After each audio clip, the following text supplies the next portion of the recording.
quadro Café com Direito de hoje, vamos continuar falando sobre o assunto da semana passada, porque pensa num assunto que não se esgota. Pensão. Na semana passada a gente falou sobre as novas regras, choveram dúvidas, então roda a vinheta que o Café com Direito já está no ar.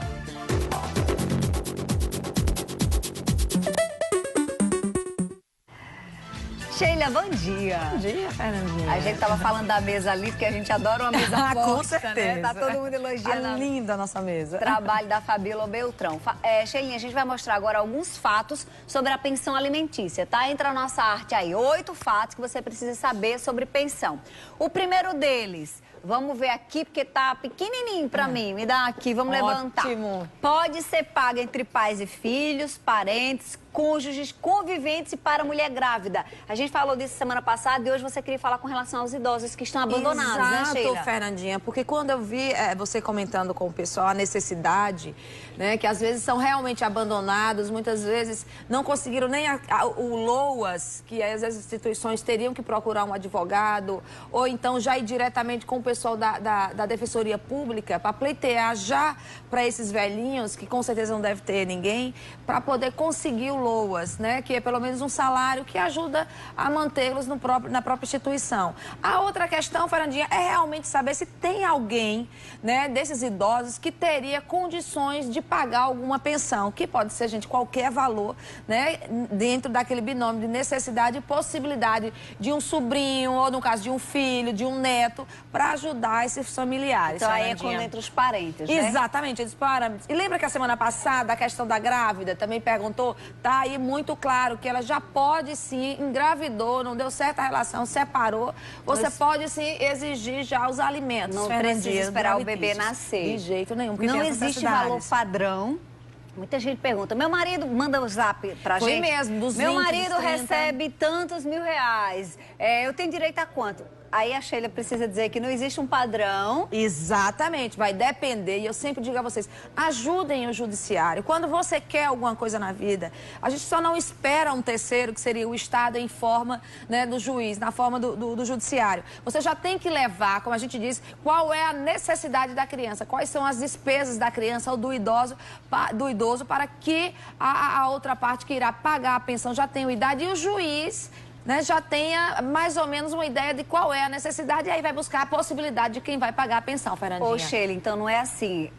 Eu queria, o juiz não vai arbitrar 20%, 30% sem ter uma planilha de custos que oriente Não, eles. exatamente, Entendi. porque já teve casos, por exemplo, de avós que tem um salário de aposentadoria de 10, 15 mil e não é a necessidade nem a realidade da criança que mora no interior, morava no interior e que não tinha colégio particular e aí a necessidade é outra. Não necessariamente 20% de um salário ou de uma pensão de 15 mil reais. Entendi. Porque não há uma necessidade mesmo tendo uma possibilidade. Por isso que tem que haver esse binômio. Por isso que é importante você saber realmente qual é a necessidade da criança, partindo por aí. Outro fato, a gente tá falando isso para poder já deixar vocês a paz de tudo, aí da partir daqui você manda a sua dúvida, porque tem dúvidas, né? que a gente já tá conseguindo tirar aqui.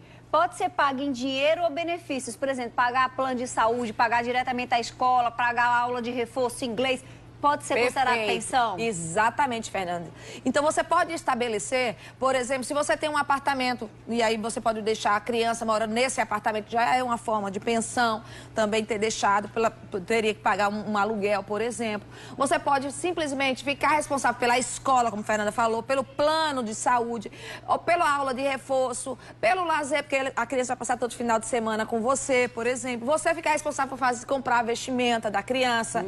Então, agora, estabeleceu isso num acordo judicial, tem que cumprir, porque isso também vai reverter, sim, também numa possibilidade de uma prisão, se você não cumpre o que você acordou. Porque geralmente a escola, né, o pai, deixa a escola comigo, é até a forma que você tem de abater para aqueles que pagam imposto de renda. Mas há essa possibilidade, sim, Fernandinha. Não há distinção de gênero, ou seja, pode ser pagar ao ex-marido ou à ex-mulher. É muito mais comum a gente ver com relação à mulher, mas o ex-marido também pode pedir. Claro, existem relações em que o marido abdicou e ficou como dono de casa e cuidou da casa casa, ou às vezes a questão da profissão, ele ganha menos e aí até na hora da divisão de pagar a pensão dos filhos, a mulher ganha mais, acaba pagando mais do que o marido que ganha menos. E se o inverso, o marido ficou com algum tipo de deficiência, né, com alguma dificuldade, não pode mais laborar, e a esposa que trabalha, mas se separou, ela vai ter, né, dentro das necessidades e as possibilidades, também pode acabar pagando pensão ao cônjuge. Caso o pagador venha a óbito, ou seja, o pai está pagando pensão para a criança, mas aí morreu, é possível que parentes ou herdeiros dessa pessoa possa continuar com esse pagamento, né, Sheila? Isso é muito interessante, Fernandinha, porque foi um tema que a gente discutiu e a gente alertou muito as pessoas que vivem uma realidade de fato e uma realidade de direito. Por que isso? No falecimento da pessoa que você tem um relacionamento de fato e ele tem algum tipo de pensão alimentícia, ele paga algum tipo de pensão alimentícia, se ele falece e ele trabalha, ele vai ter um direito à pensão. Ele não, o beneficiário, que seria a esposa, a companheira ou os filhos menores. Então, isso, se você tem já estabelecido uma pensão judicial, automaticamente apresentando isso ao órgão pagador, que se for de um regime próprio, o Estado, ou o município ou a União, e se for, né, CLTista, vai ser junto ao INSS. Imediatamente essa pensão já passa, Fernandinha, né? A pensão do pai passa para o filho, que às vezes pode ser até 100%, se ele não tem esposa, se não tem cônjuge. Mas se tiver um cônjuge, companheira, aí entra na disputa dessa pensão. Então ele permanece com a pensão do herdeiro. Caso não tenha o herdeiro, aí vai para os avós ou para um tio e aí vai na sequência, sim. Desirê, se eu for, vou passar na frente de Sheila. Paga aos filhos até 18 anos. Aí, isso aqui também responde um monte de gente. Verdade. Filho estiver na faculdade é somente até 24? Exatamente, Fernandinha. Tem a questão da liberalidade dos pais. O filho está com 24, mas vai fazer uma pós e o pai quer continuar, é a liberalidade. Mas lembrando, se a pensão for judicial, o pai tem que procurar o judiciário para poder cessar essa pensão. Porque se ele não procura o judiciário, tá, para exonerar a pensão, subentende que ele vai continuar pagando por liberalidade. Ou seja, Xelinha, aqui não dá pra ficar, começa uma faculdade, aí daqui a pouco começa outra, que é pra continuar recebendo a pensão. Deu 24, terminou ou não terminou, seria a média. Mas normalmente você provando que ainda está estudando, Fernandinha, você ainda consegue. Pelo menos isso numa relação pai e filho. Relação INSS ou Exército, não. Tem a limitação mesmo e cessa. Filho também pode pagar pensão a pai, tá? E a avó também. A avó também, né? Claro, que foi o caso que nós vimos aqui. Que eu espero que assim, que eu quero trazer de primeira mão aqui um projeto que a gente está desenvolvendo junto ao AB, que é a comissão do Pro Bono, a gente vai poder oferecer esses trabalhos, Fernanda, para as instituições de caridade, para ir atrás dessas pensões para os idosos. E a gente já sabe que se não pagou pensão, amigo, prisão. vai pra cadeia. Vamos agora responder aqui quem tá com a gente. No Zap, Sheila. Tem muita gente, E tem muita gente que diz assim, é a única coisa que dá prisão no Brasil. A gente sabe que não é a única coisa, mas que dá prisão dá, né? Isso é verdade.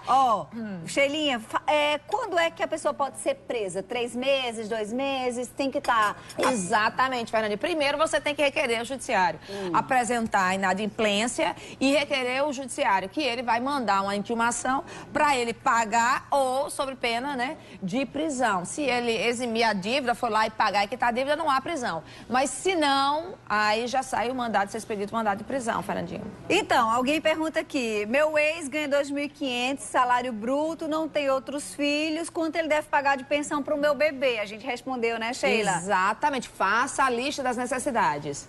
Bom dia, Sheila. Meu nome peraí, cadê? Ai, gente, para aí. Bom dia, Sheila. Eu gostaria de entender o seguinte. O pai do meu filho deixou de depositar a pensão faz 5 meses. Acionei a justiça, fui informada pelo advogado que... peraí.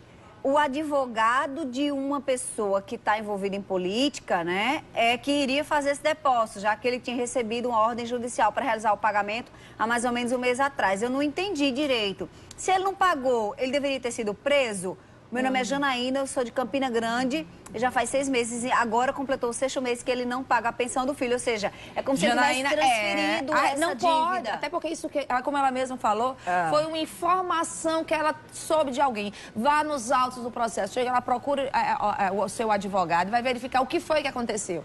Ele pagou em juízo esse depósito, ele fez um depósito em juízo, ele depositou em alguma conta, qual foi a resposta dele depois de intimado? Porque senão você chega lá e descobre que nem a intimação para pagamento foi feita feita ainda. Você tem que acelerar, pedir, insistir para que o cartório dê movimento ao processo. Porque ele tem que ser intimado para pagar ou realmente sob coerção da prisão. E aí o juiz tem que decretar isso, Fernandinha. E ir atrás dele, você tem que estar ali mesmo pressionando. E ela que tem que tem que ir, porque ele já deveria sim. Olha, uma outra diz o seguinte, que não quer se identificar e a gente respeita demais. Ela convive com a pessoa há 10 anos, tem 3 filhos, um de 8 anos, um de 5 e um de 1. Caso ela venha se separar, quais são os deveres do pai com relação à pensão? Né? Ela não trabalha e não tem com quem deixar os filhos. Olha, é aquela questão, são 3 filhos. A primeira coisa que você tem que saber, enquanto você está casado, é uma realidade. Depois que se separa, muda completamente o cenário. Você tem que entender e ter em mente quais são as necessidades, qual é o valor que você gasta mensal. E é algo que a gente não tem muito hábito de criar planilhas e ter uma ideia de qual é a despesa realmente com cada criança. Cada faixa etária é uma despesa necessária, tá? É completamente, às vezes, diferente em relação a isso. E tem uma ideia, se realmente o seu futuro ou ex-marido aí, se a relação não tá boa, ele vai ter condições de pagar. E se você tem como provar a renda dele. Então, aí eu vou uma dica, Fernandinha, enquanto estão casados sob o mesmo teto, descubra realmente, pega todas as formas e provas de que ele tem um trabalho, às vezes, informal, de que ele presta serviço para A, B ou C. Se documente, porque no momento de um divórcio, ou na hora que você for pedir a pensão, você tem como elementos para provar o quanto o seu esposo ganha. Porque, às vezes, Fernandinha, uma relação de casamento nem sempre fica muito clara quanto é que o esposo ganha, quanto é que a esposa ganha. Depois, para provar, é complicado, né? Fica no achismo. Cláudia, do bairro das Indústrias. Um beijo, Cláudia, para você. Bom dia. Minha filha tem 9 anos. O pai dela não a registrou e nunca deu pensão. Quanto tempo eu posso correr atrás da pensão? Ela quer saber se já prescreveu, se ela pode voltar atrás. Ela não pode mais perder um dia. É um direito da sua filha saber e ter o nome do pai no registro dela. E isso a gente já falou muito aqui no programa, que é um programa chamado Nome Legal do Ministério Público. Ele é um programa que funciona, ele é brilhante aqui e tem que ser elogiado. Porque você vai para o Ministério Público, você entrega essa documentação para o Ministério Público, o endereço, todos os dados do pai da sua filha, que o Ministério Público vai, junto com você, claro, sua procuração, vão entrar com um processo judicial ou de reconhecimento de paternidade, se for o caso, se for necessário, ou já vai estabelecer o nome dele, mandar o registro dele, né? Ele assumir a paternidade registral por meio do DNA ou livre e espontânea vontade, depois de, claro, uma pressão do Estado por meio do Ministério Público. E aí, dessa data em diante, já vai estabelecer a pensão. E você pode ir até atrás de alguns anos, né? Porque tem a prescrição dessa pensão. Mas aí é uma ação separada, que é uma ação de execução de alimentos. Significa, o direito é do seu filho, é da sua filha, de saber quem é o pai e ter o nome do pai como registro, no registro. Então, não abra mão desse direito. O que você está fazendo é isso, está sendo negligente. Corre, Cláudia. Ai, desculpa, eu falei negligente assim, mas realmente é o caso. Você tem que ir atrás desse direito da sua filha, você é responsável. Seguinte, tem muita gente ligando, não liga que eu não vou ter como atender. Aí eu vou responder o Mauro do Valentina. E respondendo ao Mauro, eu respondo um monte de gente que está aqui dizendo quanto ganha, o quanto o marido ganha e quanto vai ser a pensão. A gente já mostrou ali naquela arte, Sheila já falou 1000 vezes que é o binômio necessidade-possibilidade. Então, Mauro está dizendo aqui, ó, eu trabalho de serviço prestado, ganho R$800 mais ou menos, quanto vai ser o valor da pensão?